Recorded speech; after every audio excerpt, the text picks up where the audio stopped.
ассалому алайкум ҳамватрони азиз, ба таваҷҷӯҳи шумо нашри навбатии барномаи иттилоотии хабарро мустақиман аз студияи марказии телевизиони варзиш манзуратон мегардонем.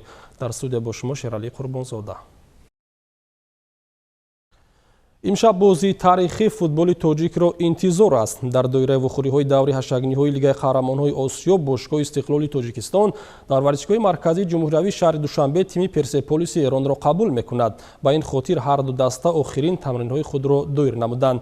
Ин рӯйдод бори нахуст дар ҷумҳурии Тоҷикистон ба вуқӯъ мепайвандад. Гузориш дар ин бора. Дастаи Истиқлоли Тоҷикистон охирин тамринҳои худро пеш аз бозии даври ҳаштякниҳои Лигаи чемпионҳои Осиё муқобили тими Персеполиси Эрон анҷом дод. Бошгоҳи Истиқлол ба ин бозии таърихӣ омодагии хуб дидааст. طبق اطلاع اجرا کننده وظیفه سرمربی باشگاه استقلال مبین ارگاشف در بازی در پیش ایستاده اندری میشنکو و رستم یتیموف شرکت ورزیدن نمیتوانند. یادآور میشویم که استقلال در مرحله گروهی مسابقات با دسته‌های الهلال، شباب الاهلی و اگایمک ازبکستان رقابت کرده. از زینه یکم جدول به مرحله پلی آف برآمد. این امکان داد تا بازی دوری هشتک‌نهایی را استقلال در میدان خود دایر کند. ҳайати бозигарони Истиқлол иброз намуданд ки аз дастгирии мухлисон умеди калон дошта боварӣ комил доранд ки бо кӯмаки онҳо ба мақсад мерасанд.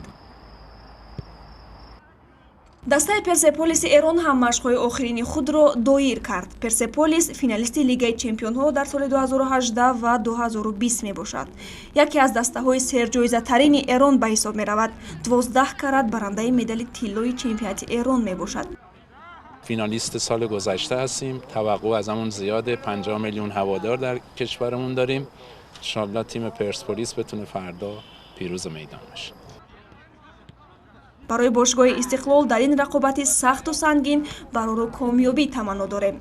یادآور میشویم که بازی دوری هشتک‌نهایی لیگ چمپیون‌های آسیا میان تیم‌های استقلال تاجیکستان و پرسپولیس ایران 14 سپتامبر ساعت 20 در ورزشگاه مرکزی جمهوریوی شهر دوشنبه دایر میشود. این رقابت را تلویزیونی ورزش و فوتبال مستقیما پیشنهاد هواداران میسازند.